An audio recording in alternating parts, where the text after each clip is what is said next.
dieting worked, why aren't you thin? That's a question I finally asked myself in the year 2000 after being a dieter for 25 years. And I'm here with you. We're going through our workbook on how you make the transition from being a dieter, a defeated dieter who is stressed around food, to an intuitive eater. And intuitive eating and weight loss are 1,000% compatible. So yeah, stick with me. Let me show you how I did it. It was 25 years ago, almost 25 years in August, and I'll be celebrating big then, because then I'll have been a dieter and an intuitive eater for like the same amount of time. And yeah, guess which one is way better? Yeah, intuitive eating. So if you have our workbook, crack it open, and if you don't, that's okay. You can still listen with us. And we're on page 8, and I'm gonna just bust through this last part of this introduction because I know you're anxious to get to the how. Right now, we're going through the why you need to become an intuitive eater. And the why, if you don't understand the why, you'll get in dicey situations where you're eating some French fries because you're hungry for them and they're delicious and you're enjoying them so much, but you feel a little self-conscious because you're heavier than you want to be, and someone looks at you funny and you're going to go, oh God, you cannot eat French fries and be thin. Yes, you can. You cannot eat cake and be thin. Yes, you can. When you're hungry, nothing's fattening. When you're not hungry, everything is. And we gloss over this very important point. And I know I say this every week, and I'm going to keep saying it because you need to hear it. Because no one else is telling you this. No one else is saying, hey, if you're hungry and that's what you want, have it. And then you're done with it. Instead, and you know this has happened, where you're hungry for something, but you eat something else because you really want to be good, and then you end up eating both. And yeah, how smart is that? It's not smart, but I did it for 25 years. So believe me, I know how that diet brain of yours works, and I know how to get rid of it. So stick with me. So I'm going to get my glasses, and we'll get started. In the year 2000, I started, again, making this huge transition from diet brain to healthy thin mentality brain, which is intuitive eating. And I didn't even know it at the time. I didn't even know that's what it was called.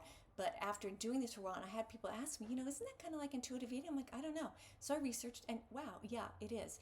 And I get some grief. People are like, oh, intuitive eating, you're not supposed to talk about weight loss. Really, go away, because then it's not for you. If you take intuitive eating away from people as a way to lose weight, you're sending them straight into diet culture, because many people are not going to be satisfied with something that doesn't help them lose weight. So you may be well-intentioned, but go, because that's you're prescribing something for other people that you may want, but other people may not. And again, intuitive eating, think about it. And there's nothing better for weight loss than eating with hunger and not eating without hunger.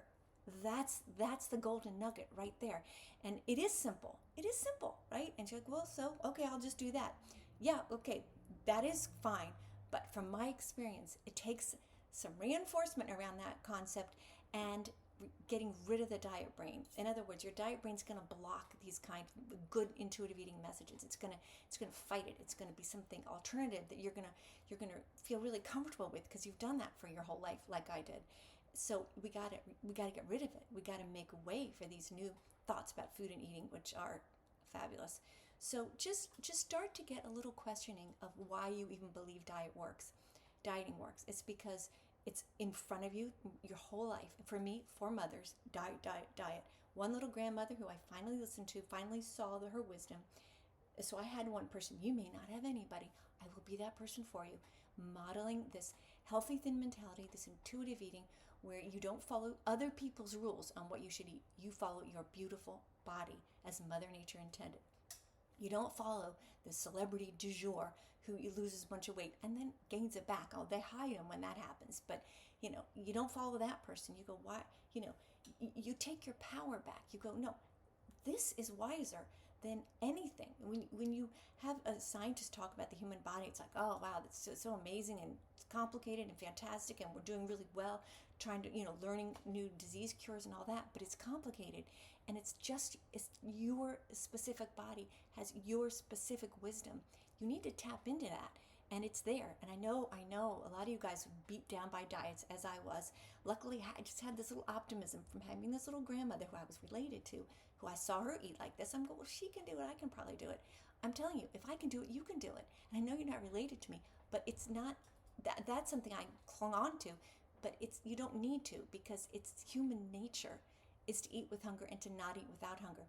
But since the time you're a little teenager, people start questioning what you're eating, and maybe your mother puts pressure on you, like mine did, like, oh, you want to be thin, and oh God, that freaks you out, and it gets you in the diet trap. So we're going to go through this, and you need to recognize how your patterns of overeating began. And again, I know that you feel like, oh wow, I'll never be a person who doesn't always just want to eat all the time. I just am an eater. I love food. No one loves food more than intuitive eaters. I promise. It's because eating food with hunger is 1,000 gabillion times better than eating without hunger. And you may not even know what hunger feels like, but you're going to get it back. So again, just start just processing this in your head that, wow, if I could replace the diet industry with my own voice, what would happen? Everything changes. And instead of like when you're hungry at 6 p.m. but you don't eat because that's not your food window, okay, but then you start eating them because you're hungry, your body calms down. And I tell you, please hear this. Binging goes away. I mean, oh my God, how many times have you binged? How many times did I binge? And you're just like, great, work the whole week, and then here on the weekend I eat more in one day than I eat 5 days or whatever. Maybe that's a little exaggeration, but you know how it goes. And I'm not talking about having some not crazy, some big time problem with food. I don't even want to say the words because then you get marked.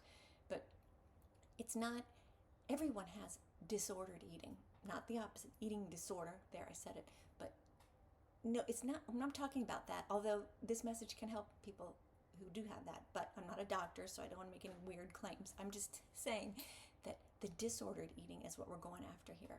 And I mentioned this before, I'm going to keep mentioning it. The eating order should be hungry and then eat. It should not be eat and then maybe, was I hungry? No. Establish that you're hungry, listen to it, and then eat. That's the rhythm we're getting back into. And when you get that rhythm going, everything changes. And it's fun, it's joyful, it's wonderful, it's slimming because you eat less, because when you're eating with hunger, your body is monitoring, okay, we've had enough here. And you may say, well, my body never tells me that. Yes, it does. You just don't hear it because we turned it off. I turned it off too, because after doing, diets for all those time, when you're hungry and you're not allowed to eat, you ignore it. So your body goes, wow, okay, guess you're not paying attention to me. And so then the voice gets quiet. Your own voice gets quiet, but coax it back. And then my voice is so loud now, and it tells me exactly what I want. And it's just, it's as simple as, okay, I use this example, I know a lot. I'm itchy. Where? Right here. Well, how do you know that? Well, because, right, same thing with hunger. I'm hungry. For what? For a chicken sandwich. Why? Because that's what I need. Or, well, the other day, I was having this, I keep chocolate in my house, but the other day, for some reason, and there's good stuff in chocolate, of course, and get good chocolate, not cruddy chocolate, and I was eating it, I'm like, there's something in this I needed so badly, and so I ate it, and it was beautiful. In my diet, or if I did that, I'm like, oh God, I just crave chocolates. It's not a negative, it's a positive. And I remember just sitting there, it was recently, it was nighttime, and I was just taking it out of my pantry and eating, and it felt so good. I'm like, I don't know, but I respect that I needed that, because I'm not eating it because I'm going to throw it out tomorrow to get it out of my house. There's no extra pressure. It's you feeling the craving, hearing the craving, satisfying the craving, and moving on. And these things happen, and it's fun. Oh, dieting is so bad. Don't do it. God, just come over here with me. And here's the good news about becoming an intuitive eater. It's permanent. 25 years almost for me, it's permanent. There's no way. I don't know. I don't think there's an amount of money. I mean, I guess there is. If I said, I'll give you $1 million to go on a diet, okay, $1 million. But I mean, it would have to be a lot of money, because it messes you up so badly. And there's nothing more damaging to me, to you, to all of us, than disconnecting from our bodies. Our bodies are our homes. It's where we live. And when you disrespect your body, it's like, would you leave your house a mess? I'm not talking about the size of your body or anything. I'm just saying, would you just not respect your body or your house at all? Well, that's detrimental to you in your mental health, in your physical health, in your spiritual health, and how you just feel about life. Gaining that power back is beautiful. Yes, you can do it. I know you're going, no, I don't think I can do this. And she maybe sounds like she knows what she's talking about and she's been there, but how can I do this? I didn't think I could either. I promise you. I'm just as stunned as you are, but I'm joyfully stunned because I'm living it. And I want you to come with me Come with me. It's fun. It's fun. It's fun. It feels powerful. Even now, all these years later, like it's just so joyful to know that there's no booby trap in my life. There's no pie that's going to show up that's going to scare me into eating it. No, absolutely not. And I'm not weird or special. It's just because I believe this now, and I've lived it, and I have felt it, and you can too. There's a reason. Like, I was born a long time ago. People didn't used to be the way they are now, and we didn't have this diet fear mindset, and that's what that fear of a diet, or that I'm just might as well because I'm going to go on a diet, or that messes us up so much. And my belief is that is what is made a lot of people be heavier than they want to be. Maybe not everybody, but my dieting friends out there, this is resonating at all. I'm talking to you. So as you go through this whole process here, and we're going to start going into the actual exercises on the next video. I'm on page 12 right now. You will have days when you feel like you can do this, and you'll have days when you feel like you can't. And I'm asking you to trust yourself. Trust me. You can trust me. I promise you can. But I really want you to trust yourself. Your body is beautiful and amazing and strong. And I heard this great quote the other day that just really stuck with me about how we should, it made me feel like so valuable, that we're all right now so valuable. And it was something like, every 100 years, all new people. In other words, every 100 years, there's all new people in the world. So here we are at this moment. We're powerful. We're here now. It's not going to be that way forever. Take your power. Take your power. You're part of that. And don't let this bullying diet industry slam you ever again. Don't let that happen. Come over here. Come over here where life is nice. It's good. And you're not mad at your body. You love your body. And it's just a rhythm. It's common sense. It's sensible. It's because you're refusing to give your hard-earned dollars to the stupid diet industry ever again. And I spent so much money on that. Oh. Okay. So that's on page 12. Read number 1. Read the whole thing. Number 2. Don't let perfection get in the way of progress. And us dieters, we're perfect. We measure every little thing. And we go to the store and we get it all set up. And yeah, that's perfection. This is not perfection. This is life. And when you focus on perfection, it gets in the way. Okay? You want to focus on progress. Did I eat when I was hungry today? When I was eating and I kind of felt hunger slipping away, did I give myself a chance to go, maybe that could be enough? We'll go through it, but stuff like that. You didn't get a diet mentality overnight, and you won't do this overnight either. That's got to be okay with you. And if you don't think you're worth the time, well, you're wrong. You are worth the time. Stick with me. Go easy on yourself. I always say, like, the example of if you were helping a little kid learn to walk, this is that equivalent. It is that life-changing. And they fell. You wouldn't kick them. You'd say, oh, good try. You can do it. Talk to yourself like that, please. Don't be mean. Be nice to yourself. Weight loss comes when you reconnect the hunger with the eating. That's where it comes. And that's number 6 here. Just threw that in there because I know you're thinking, what about weight loss? What about weight loss? Weight loss comes when you reconnect hunger and eating as it should be, as Mother Nature, as every animal. That's where we're going. When you have doubts about your ability to transition to a healthy thin mentality, reach for support. Reinforce. I see I skipped number 6.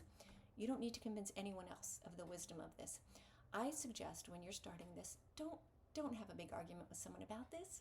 When you feel strong like I do, preach it. But when you're just starting and you're a little gentle and you're scared and you're not sure, don't lay into an argument with someone about this. You take care of you first. You put the oxygen mask on you first, okay?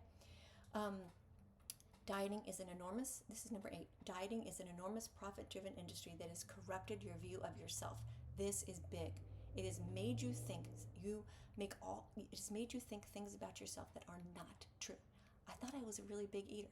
I thought I always loved food. I thought I had just a huge appetite. And I'm just, not true.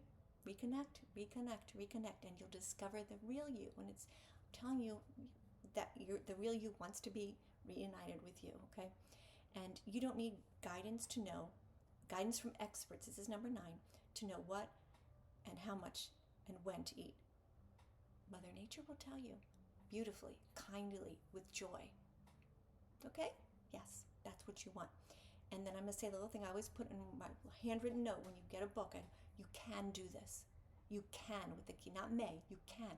You are physically capable and beautifully adept at this skill, because this has been taken away from you by diet messaging, but it's innate, it's part of you, it's your biology.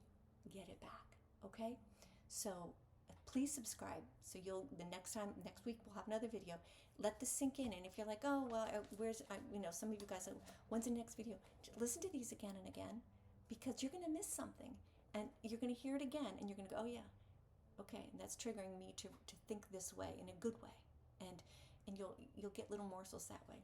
Okay, so come back soon, subscribe, please help me get this message out there, and you can do this, and you'll be so glad. It's the best gift you'll ever give yourself. Okay, I'll see you next time.